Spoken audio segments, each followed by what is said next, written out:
శ్రీమాత్రే నమః. ఓం శ్రీ గురుభ్యో నమః. నమస్తే అండి.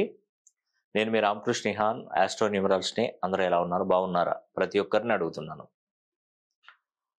ఇప్పటి వరకు నా దగ్గరకొచ్చి బాగుపడిన వాళ్ళు కొన్ని లక్షలలో ఉండొచ్చండి. బాగా చాలామంది కోటీశ్వరులు అయ్యారు. సంతోషం అండి. నేను ఒకటే అనుకున్నాను. నేను వచ్చినప్పుడు ఏది పట్టుకొని రాలేదు. నేను పోయేటప్పుడు ఏది పట్టుకపోను. మీరు బాగుపడి ఉన్నతంగా జీవించి మంచి పొజిషన్‌కొస్తే చాలండి. చాలామంది అండి నాకు కాల్ చేసి చెప్తున్నారు. సార్ మీ దగ్గరకొచ్చిన కాంచెలి నాకు state government, central government jobs వచ్చాయి. వివాహం చేసుకున్నాను. అమ్మాయికి మా మిసెస్‌కి కూడా జాబ్ వచ్చింది. ఇప్పుడు ఇద్దరం 2 చేతుల అంటే 4 చేతుల సంపాదిస్తున్నాం. ఇప్పటికే డబ్బు బాగా సంపాదించుకున్నాం. అంటే సొంత ఫ్లాట్లు కొనుక్కున్నాము. ఇల్లు కట్టుకున్నాము. లైఫ్ అంతా కూడా చాలా హ్యాపీగా ఉంది సార్. మాకెలాంటి ప్రాబ్లమ్ లేదు. మంచిగా అనిపిస్తుంది సార్. మేము ఒక 100 మందికి మేము సజెస్ట్ చేశాము. మీ గురించి చెప్పాము. మీ వీడియోలు ఇతరులకు షేర్ చేస్తున్నాము అని ఎన్నో రకాలుగా మనకు ఫోన్ చేసి చెప్తూనే ఉన్నారు. సంతోషం అండి. నేను చెప్తున్నాను గదా! ఎవరైనా నేను ఇప్పుడు ఈ లైవ్‌లో మాట్లాడినట్టుగా ఇప్పుడు ఈ వీడియోలో చెప్పినట్టుగా అక్కడికి కాల్ వరకొచ్చే వరకు మాట్లాడకుండా ఉండలేనండి. అంతా మంచిగానే మాట్లాడతాను. చాలామంది ఆహ్, కొంతమంది న్యూమరాలజిస్ట్ ఏందంటే వాళ్ళు ఫోన్ కాల్ మాట్లాడట్లేదు. అతను అది వాళ్ళ గురించి మనం పక్కన పెట్టండి. ఎందుకంటే ఒకరి గురించి చర్చించుకోవడం వద్దు. నేనే మంచి, అతనే తప్పుడు వ్యక్తి అని నేను చెప్పను. అదేదైనా కూడా ఆ భగవంతుడు ఆ కాలమే నిర్ణయిస్తది ఏదైనా. ఎవరి దగ్గరికైనా. కొంతమంది దగ్గరికెళ్ళి నా దగ్గరకొస్తున్నారు. వాళ్ళకు ఆ వ్యత్యాసం అనేది కనపడింది కాబట్టి వాళ్ళు నాతో చెప్తున్నారు కాబట్టి మీకు చెప్పడం జరుగుతుంది. కానీ మనం ఎంత ఇది మనం ఏమంటారు డ్రమ్మెడు ఆముదంలో మునిగినా కూడా మనకు అంతే అంటే అంటుతదండి. ఇప్పుడు అందరిని బాగు చేయాలని నేను కోరుకుంటాను ఉదాహరణకి. అందరికి ఆ అవకాశం రాదు. కొంతమందికే వస్తదది. కొంతమందికే నేను చూడగలుగుతాను. అందరూ నా దగ్గరికి రాలేరు కదా! అవకాశం రాదండి. అంటే డ్రమ్ములో ఎంత ఆముదం ఉన్నా కూడా నాకెంతవరకు అంటుతో అంతే అంటుతది. అంతేగాని అంతా మనకి అంటాలని రూల్ ఏం లేదండి. నాకు ఆముదం అంటినప్పుడు గొప్ప అదృష్టవంతుడని నేను ఫీల్ అవుతాను. అలాగా న్యూమరాలజీ, యాస్ట్రాలజీ కూడా అంతేనండి. భగవంతుడు ఏ రూట్ పంపిస్తాడో, ఎవరిని ఎలా పంపిస్తాడో ఆ భగవంతుడికే తెలుసు. ఇంకా కష్టపెట్టాలనుకుంటాడా? ఆ కష్టాన్ని ఇంకా తగ్గించాలనుకుంటాడా? ఆ పరమేశ్వరుడే అనుగ్రహం కురిపించాలి. ఎవరి కర్మను బట్టి వారి యొక్క గ్రహస్థితి, వారి యొక్క స్థితిగతులు అనేది కూడా మార్పులు, చేర్పులు జరుగుతూ ఉంటాయి. 18 సంవత్సరాల తర్వాత కూడా పిల్లలు గాని, సంతానం గానినటువంటి వారికి నేను కరెక్షన్ ఇచ్చిన తర్వాత ఐవీఐవీఎఫ్ చేయించుకొని ఇద్దరు జంట సంతానాన్ని పొందారు. 18 ఏళ్ల తర్వాత కూడా సంతానం కలిగిందండి. అంటే అప్పటి వరకు వాళ్ళు ఒక 4, 5 సార్లు ట్రై చేసినా కూడా డబ్బులు ఖర్చయ్యాయి కానీ కాలేదు. అట్లా ఉంటదండి వ్యవస్థ. ఈరోజు నేను మీకు తెలియజేయాలనుకున్న విషయం ఏంటంటే 1 తారీఖు, 10 తారీఖు, 19 తారీఖు, 28 తారీఖు. ఈ తేదీలలో జన్మించినటువంటి వారికి 2024 సంవత్సరం ఎలా ఉండబోతుంది? కొంచెం జాగ్రత్తగా ఉండాలి ఈ సంవత్సరం. ఎందుకంటే నేను పదే పదే చెప్తున్నానండి. ఈ సంవత్సరంలోనే మీరు ఒక డైరీలో రాసి పెట్టుకోండి. మీరు అలర్ట్‌గా లేకపోతే చాలా వరకు అనర్థాలు దారితీస్తాయి.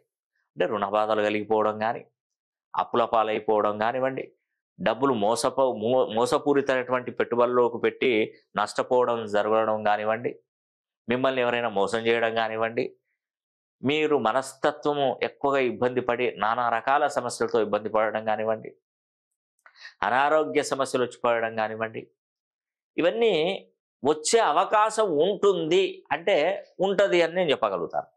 అది ఎంత పర్సెంటేజ్ అని నేను చెప్పనండి. అందరికీ అలా జరుగుతుందంటే అందరికి జరగదు మరి. నేను పదే పదే చెప్తున్నానండి. ఎందుకంటే ఒక వ్యక్తిని ధైర్యం చెప్పాలి. నష్టం చేయకూడదు. ఆ సిద్ధాంతం నేను అనుకున్నప్పుడు కూడా నాకు అది మనసులో అనిపిస్తుంది కానీ, నేను చెప్పకపోతే మీరు అలర్ట్ కాలేరు అని నా బాధ. నేను ఎప్పుడైనా ఎవరొచ్చినా కూడా నేను ధైర్యం చెప్తాను గానీ, అధైర్యం ఎప్పుడు చెప్పను. కానీ అధైర్యం చెప్పే రోజు వచ్చింది, టైం వచ్చింది. నేను ఇన్ని సంవత్సరాల నుండి ఎప్పుడైనా చెప్పానా? చెప్పలేదు కదా! మీకు బాగుంటదనే చెప్పాను కానీ, బాగుండదని ఎప్పుడైనా చెప్పానా? ఎప్పుడు చెప్పలే. ఏ వీడియోలో కూడా నేను చెప్పను. ఎందుకంటే ఒక డాక్టర్ దగ్గరికెళ్తే ఆ వ్యాధిని నయం చేసే టాలెంట్ డాక్టర్‌కున్నప్పుడు, ఇంకా నువ్వు ఆ వ్యాధి గురించి ఎందుకు నువ్వు భయపెట్టాలి వాళ్ళని? నీకు తెలుసు, నీకు ఆ విద్య తెలుసు, ఎందుకు వాళ్ళని డిస్టర్బ్ చేయాలి? ఆ మనోధైర్యాన్ని ఎందుకు పోగొట్టుకోవాలి చెప్పండి? అలా చేయకూడదండి. నీ అనేది అదే. నీకు తెలిసిన సత్తా ఉంది, నువ్వు వాళ్ళని బాగు చేయగలుగుతావు, నీకు హోప్ ఉంది, బాగు చేయి, అయిపోయాయి. ఇంకా వాళ్ళ గురించి చెప్పడం ఎందుకండి? ఇప్పుడు నీ విషయం ఎందుకు చెప్తున్నాను? 1వ తారీఖు, 10వ తారీఖు, 19, 28వ తేదీలలో పుట్టిన వారికి ఈ సంవత్సరం చాలా నష్టాలకు దారితీస్తుంది. కానీ నేను బాగు చేస్తాను. ఎలా బాగు చేసినా మన పేరులో ఉన్నటువంటి బలాన్ని నేను ఆల్ఫాబెట్లో సెట్ చేస్తాను. ఒక్కొక్క అక్షరానికి ఒక్కొక్క బలం ఉంటుంది, డిగ్రీ ఉంటుంది, ఒక్కొక్క కోణం ఉంటుంది, న్యూమరికల్ నెంబర్ ఉంటుంది, కాంపౌండ్ నెంబర్ ఉంటుంది, ఫిల్లర్ లెటర్స్ ఉంటాయి, బర్త్ నెంబర్ ఉంటుంది, డెస్టినీ నెంబర్ ఉంటుంది. ఇవన్నీ నేను ఒక గ్రాఫ్ వేసుకుంటానండి. గ్రాఫ్ వేసుకొని వీళ్ళకు ఆ సమస్య ఎక్కడ వస్తుందో ఆ సమస్య నుండి తప్పిస్తాను. ఆ సమస్య నుండి తప్పిస్తానండి. ఇప్పుడు రైల్వే ట్రాక్లో ఎన్నో ట్రైన్స్ వెళ్తూనే ఉంటాయి, పోతూనే ఉంటాయి, వస్తూనే ఉంటాయి. కొన్ని వందల వేల ట్రైన్లు ఉంటాయి ఉదాహరణకి, వందలలోనే ఉంటాయి ట్రైన్స్ ఉదాహరణకి. ఈ వచ్చే ట్రాకులు 2 ట్రాకులు 3 ట్రాకులు ఒక్క ట్రాక్ మీద ఇన్ని ట్రైన్లు ఎలా పోతాయండి? సిగ్నల్ వ్యవస్థ, వాటిని సెట్ చేసేది సిగ్నల్ వ్యవస్థ. ఆ సిగ్నల్ వ్యవస్థ పటిష్టంగా ఉంటే ఏ ట్రైన్ ఏ యాక్సిడెంట్ కాదండి. ఒకవేళ సిగ్నల్ వ్యవస్థ లేకపోతే నువ్వు ట్రైన్లని అటు ఇటు తిప్పు, అస్సలే పోవు, ఒక్క అడుగు కూడా ముందుకు వెళ్ళలేదు పరిస్థితి ఉంటుంది. ఎందుకంటే మనకు రాదండి, అంతా యాక్సిడెంట్లు అవుతాయి, వేలకు వెళ్ళవు. ఒక ట్రైను ఒక లక్ష్యానికి చేరుకోవాలంటే కొన్ని రోజులు పడుతుంది. అది సెట్ కాదండి, ఎట్టి పరిస్థితులలో సెట్ కాదు అది మీకు. అందుకే నేను చెప్పేది ఒకటేనండి, 1, 10, 19, 28వ తేదీలలో పుట్టినటువంటి వారు ఫస్ట్ మీ పేరుని ఆల్ఫాబెట్లో సెట్ చేసుకోవాలి. ఎందుకంటే 2024వ సంవత్సరం అనేది మొత్తం కూడితే 8వ నంబరు, 24ను కూడితే 6వ నంబర్ వస్తుంది. అంటే 8/6 కాంబినేషన్కి ఈ 1, 10, 19 బద్ధ శత్రువులు. సూర్య భగవానునికి శని బద్ధ శత్రువు, తండ్రి కొడుకులే, వ్యత్యాసం ఉంటుంది చాలా. నీ సంవత్సరంలోకి నేనెందుకు రావాలి, నా సంవత్సరంలో నువ్వెందుకు పుట్టాలి, ఇవే తగాదాలు వీళ్ళిద్దరికి పడదండి. పొరసూగదు అంటారు కదా, అలా ఉండదు. ఆ శనీశ్వరునికి, రవికి, శుక్రునికి అస్సలే పడదు. అందుకే డిస్టర్బ్ అవుతారు ఇక్కడ. అందుకే నేను ముందస్తుగానే నేను చెప్తున్నాను, మన పేరులో బలాన్ని పెంచుకొని నేను చెప్పినటువంటి రెమెడీస్ను మీరు పాటించినట్టయితే మీ జీవితం చక్కబడుతుంది. మీరు నోట్బుక్లో రాసుకోండి, డైరీలో రాసుకోండి. ఈ సంవత్సరం మొత్తం చూడండి, ఉద్యోగ అవకాశాలలో ఇబ్బందులు జరిగే అవకాశాలు ఎక్కువగా ఉంటాయి, దాని నుండి నేను తప్పిస్తాను. వ్యాపారంలో నష్టాల నుండి నేను తప్పిస్తాను. వివాహాలు జరిగే విధంగా నేను ట్రై చేస్తాను. ఆరోగ్య సమస్యలు మెరుగుపడే విధంగా, మంచి డాక్టరు మీరు వెళ్ళి బాగుపడే విధంగా నేను చేస్తాను. తర్వాత అన్ని విధాలుగా ఆర్థిక సమస్యలు కానీ, రుణ బాధలు కానివ్వండి, భార్యాభర్తల మధ్యలో గొడవలు కానివ్వండి, సంతాన సమస్య కానీ, విదేశీ ప్రయాణాలు కానీ, మంచి నంబర్ 1 పొజిషన్లో ఉన్నటువంటి ఉద్యోగ అవకాశాలకు మీరు ట్రై చేసిన దాన్ని గ్రీన్ సిగ్నల్ చేస్తాను. సమస్య ఉందని చెప్పడం నా బాధ్యత, దాని నుండి బయటపడడం కూడా నా బాధ్యతే. అది నేను పరిగణలోకి తీసుకుంటాను. కాబట్టి టైం వేస్ట్ చేసుకోకండి. 2024వ సంవత్సరం మొదలైంది.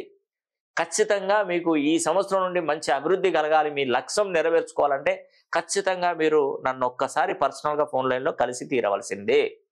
ఇది మీరు పాజిటివ్గా అనుకున్నా, నెగిటివ్ అనుకున్నా నాకు సంబంధం లేదండి. నాకు చెప్పడం నా ధర్మం, నేను చెప్తున్నాను. ఈ వీడియో కనుక మీకు నచ్చినట్లయితే లైక్ చేయండి, షేర్ చేయండి, కామెంట్ చేయండి. సర్వే జన సుఖినో భవంతు.